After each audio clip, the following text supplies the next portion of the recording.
जय जगन्नाथ पिला माने समस्त को स्वागत। आज वीडियो रे चतुर्थ श्रेणी नुआ साहित्य बहिर पाठ 4 जय राजगुरु ए चैप्टर टिरो प्रश्न उत्तर गुडिक आज वीडियो रे आलोचना करबा। आस कथा हेबा। 1 नंबर गजपति काहार परामर्श रे शासन कार्य परिचालना करुथिले। उत्तर गजपति तांकर कुल पुरोहित जय राजगुरु परामर्श रे शासन कार्य परिचालना करुथिले। 2 नंबर इंग्रेज माने क्यों राजा को निज अधीन रे रखिबा को चाहुथिले।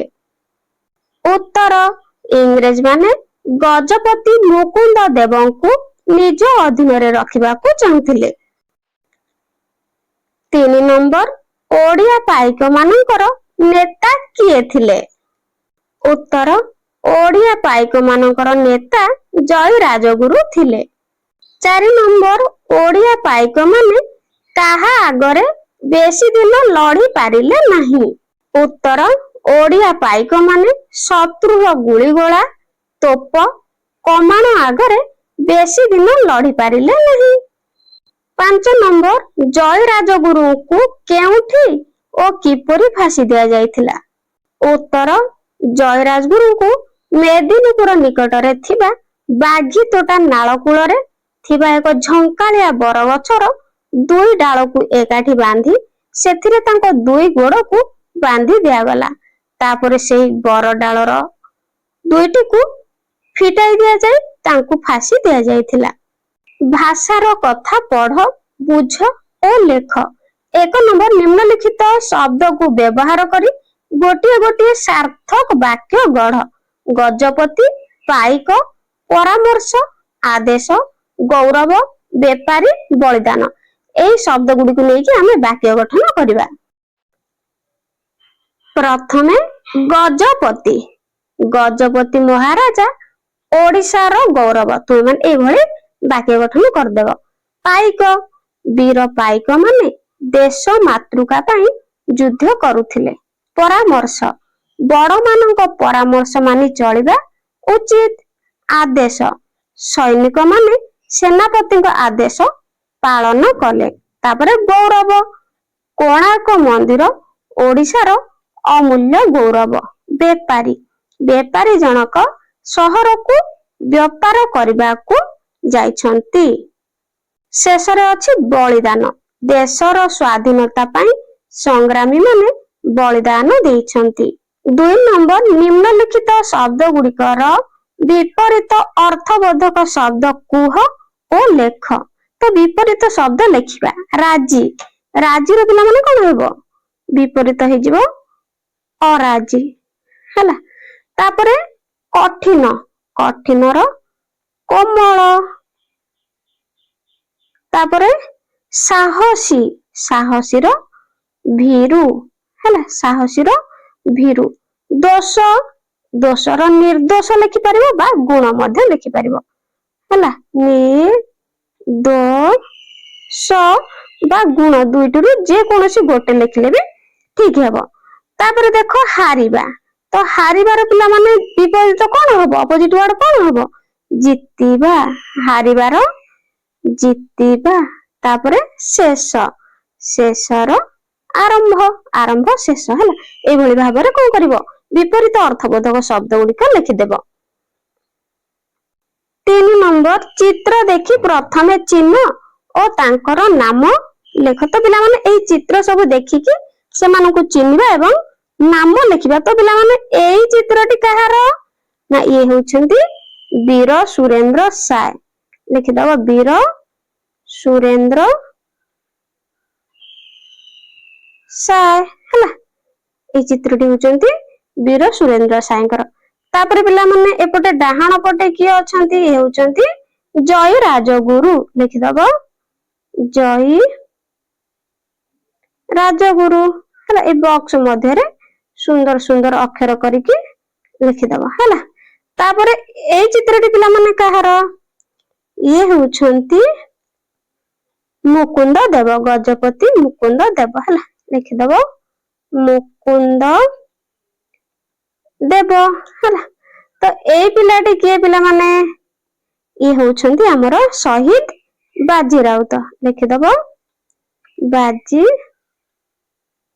राउत बुझि पारिलो आगु को जिबा तापर देखो आस उत्तर लेखिबा 1 नंबर मुकुंद देव किए उत्तर ओडिशार शेष स्वाधीन हिंदू राजा हेउछंती मुकुंद देव 2 नंबर जय राजगुरु किए उत्तर जय राजगुरु गजपति मुकुंद देवंकर कुल पुरोहित थिले तो जय राजगुरु पिला माने किए थिले ना गजपति मुकुंद देवंकर कुल पुरोहित मन रखिबो तो मानकर परीक्षा रे क्वेश्चन मध्ये एगुडी को आसीबो नंबर 3 खोर्धा वीर मानकु कोन डका जाउथिला तो पिला माने एठी देखो डका जाइथिले भूल अछि डका जाउथिला हला तो एहार उत्तर करबा खोर्धा वीर मानकु पाइक बोली डका जाउथिला नंबर 4 खोर्धा वीर केउ अस्त्र नै लडुथिले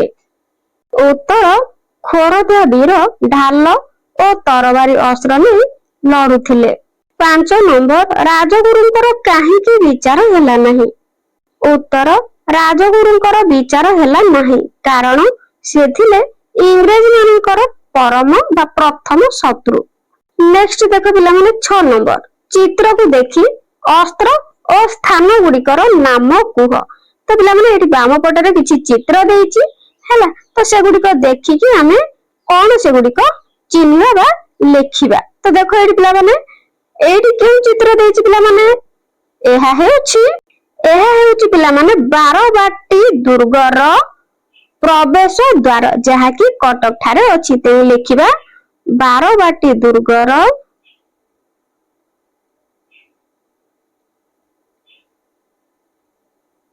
प्रवेश द्वार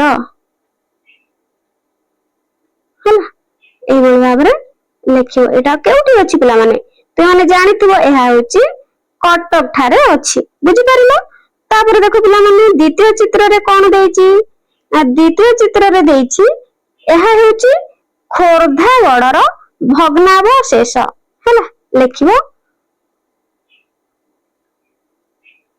खोर्धा गडर हला भग्नावशेष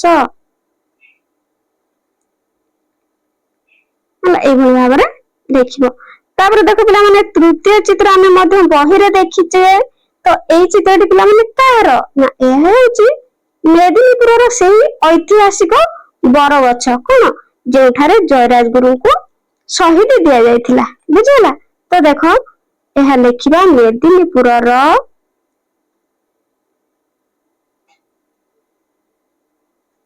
पुरर ऐतिहासिक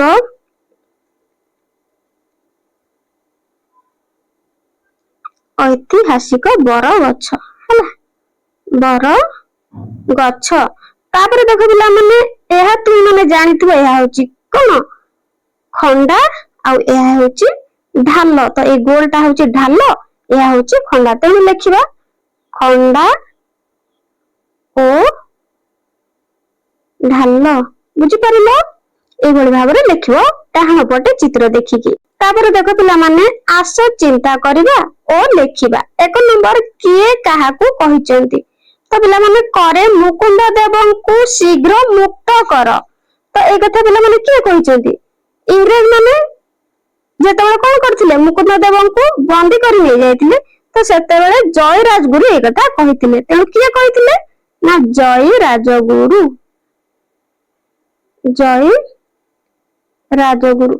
लिखि दबो एक कथा जय राजगुरु कहिथिले काहाकू ना इंग्रज माननकू हला जय राजगुरु कहिथिले इंग्रज माननकू ए भली भाबरे लिखि दबो तापर देखो खरे आम गजपति मुकुंद देवंकु शीघ्र मुक्त कर तो एक कथा मध्ये पिला माने कहिथिले के जय राजगुरु कहिथिले जय राजगुरु काहाकू कहिथिले से इंग्रज माननकू कहिथिले काहाकू इंग्रज माननकू तापर पिला माने ग शरीर रक्त बा शरीर शेष रक्त बिंदु थिबा पर्यंत ଦେଶ ଓ ଜାତିର ଗୌରବ ପାଇଁ ଲଢିବା। ଏକଥା ପିଲାମାନେ କିଏ କହିଥିଲେ? ଜୟୀରାଜଗୁରୁ କହିଥିଲେ ହେଲା। ଜୟୀରାଜଗୁରୁ କାହାକୁ କହିଥିଲେ? ପାଇକ ମାନଙ୍କୁ କହିଥିଲେ। ଗୋଟିଏ ବିଦେଶୀ ଜାତି ଆଗରେ ଠାକୁର ରାଜା ମୁଣ୍ଡ ନୁଆଇବେ ନାହିଁ। ତ ଏକଥା ପିଲାମାନେ କିଏ କହିଥିଲେ? ଜୟୀରାଜଗୁରୁ କହିଥିଲେ ହେଲା। ଜୟୀରାଜଗୁରୁ କହିଥିଲେ।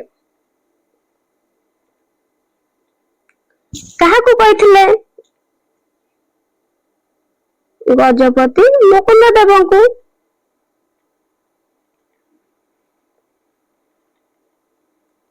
ଏଠାରେ କାହା ଉଦ୍ଦେଶ୍ୟରେ କହିଥିଲେ? ନା ଇଂରେଜ ମାନଙ୍କୁ କହିଥିଲେ ହେଲା, ଯେ ଗୋଟିଏ ବିଦେଶୀ ଜାତି ଆଗରେ ଆମର ଠାକୁର ରାଜା ମୁଣ୍ଡ ନୁଆଇବେ ବୋଲି ନାହିଁ। ତାପରେ 2 ନମ୍ବର, ଓଡିଶାର 4 ଜଣ ସ୍ୱାଧୀନତା ସଂଗ୍ରାମୀଙ୍କ ନାମ ଲେଖ। ତ ଓଡିଶାର 4 ଜଣ ସ୍ୱାଧୀନତା ସଂଗ୍ରାମୀଙ୍କ ନାମ ଲେଖିବା। ପ୍ରଥମେ ଲେଖିବା ଜୟୀରାଜଗୁରୁ, ଜୟୀରାଜଗୁରୁ। ତାପରେ ବକ୍ସି ଜଗବନ୍ଧୁ, ବକ୍ସି ଜଗବନ୍ଧୁ। ତାପରେ 3 ରେ କଣ? ବୀର ସୁରେନ୍ଦ୍ର ସାୟ, ବୀର ସୁରେନ୍ଦ୍ର ସାୟ। ତାପରେ ପିଲାମାନେ 4 ରେ ଲେଖିବା ବାଜି ରାଉତ ହେଲା, ବାଜି ରାଉତ ଏଇଭଳି ଭାବରେ ଲେଖିବା। ତାପରେ ଦେଖ 3 ନମ୍ବର, ସରଳ ଭାଷାରେ ବୁଝାଇ ଲେଖ। କ ବରଂ ଏ ଶରୀରରେ ଶେଷ ରକ୍ତବିନ୍ଦୁ ଥିବା ପର୍ଯ୍ୟନ୍ତ ଦେଶ ଓ ଜାତିର ଗୌରବ ପାଇଁ ଲଢେଇ କରିବା। ଉତ୍ତର, ଦେଶଭକ୍ତ ଜୟୀରାଜଗୁରୁ ଗଜପତିଙ୍କୁ କହିଥିଲେ ଯେ ଗୋଟିଏ ବିଦେଶୀ ଜାତି ଆଗରେ ଠାକୁର ରାଜା ମୁଣ୍ଡ ନୁଆଇବେ ନାହିଁ, ତାହେଲେ ଓଡିଆ ଜାତି ଓ ଶ୍ରୀ ଜଗନ୍ନାଥଙ୍କ ଗୌରବ ରହିବ ନାହିଁ, ବରଂ ଶରୀରର ଶେଷ ରକ୍ତବିନ୍ଦୁ ଥିବା ପର୍ଯ୍ୟନ୍ତ ଦେଶର ଓ ଜାତିର ଗୌରବ ପାଇଁ ଲଢେଇ କରିବା। ଖ ଆଜି ବି ଓଡିଆ ଜାତି ବୀର ଜୟୀରାଜଗୁରୁଙ୍କ ବଳିଦାନର ଅମର କାହାଣୀକୁ ମନେ ରଖିଛି, କେବେ ଭୁଲି ପାରିବ ନାହିଁ ସେ ଅମର ଜୟୀରାଜଗୁରୁଙ୍କୁ। ଉତ୍ତର, ଇଂରେଜ ମାନେ କୌଶଳ କରି ଜୟୀରାଜଗୁରୁଙ୍କୁ ବନ୍ଦୀ କଲେ। ତାଙ୍କ ଅପରାଧର ବିଚାର ନ କରି ମେଦିନୀପୁର ନିକଟରେ ଥିବା ବାଘିତୋଟା ନାଳ କୂଳରେ ଥିବା ଏକ ଝଙ୍କାଳିଆ ବରଗଛର 2 ଡାଳକୁ ଏକାଠି ବାନ୍ଧି ସେଥିରେ ତାଙ୍କ 2 ଗୋଡକୁ ବାନ୍ଧି ଦେଇ ସେଇ ବର ଡାଳକୁ ଫିଟାଇ ଦେଲେ। ଏଥିରେ ଜୟୀରାଜଗୁରୁଙ୍କ ଶରୀର 2 ଫାଳ ହୋଇଗଲା। ବୀର ରକ୍ତରେ ଦେଶର ମାଟି ଓଦା ହୋଇଗଲା। ଆଜି ବି ବାଘିତୋଟା ଅଛି, ଫାଶିଦିଆ ବରଗଛ ବି ଅଛି, ଆଉ ଓଡିଆ ଜାତି ଆଜି ବି ଜୟୀରାଜଗୁରୁଙ୍କ ବଳିଦାନର ଅମର କାହାଣୀକୁ ମନେ ରଖିଛି। ତୁମ ପାଇଁ କାମ। 1 ନମ୍ବର, ଜୟୀରାଜଗୁରୁଙ୍କ ବିଷୟରେ ନିଜ ମନରୁ 5 ଧାଡି ଲେଖ। ତ ପିଲାମାନେ ଜୟୀରାଜଗୁରୁଙ୍କ ବିଷୟରେ ଯାହା ପଢିଲ ଜାଣିଲ, ତ ନିଜ ମନରୁ ଏଠି ତୁମେ ମାନେ 5 ଧାଡି ଲେଖିଦବ ହେଲା। ଏଟା ତୁମ ମାନଙ୍କ ପାଇଁ। ତ ପିଲାମାନେ ଭିଡିଓଟି କେମିତି ଲାଗିଲା କମେଣ୍ଟରେ ନିଶ୍ଚିତ ଜଣାଇବ, ଆଉ କମେଣ୍ଟରେ ମଧ୍ୟ ନିଜ ନିଜର ସୁନ୍ଦର ନାମ ମତେ କଣ କରିବ? କମେଣ୍ଟରେ ଜଣାଇବ ହେଲା। ଆଜି ପାଇଁ ରହୁଛି, ଥ୍ୟାଙ୍କ ୟୁ।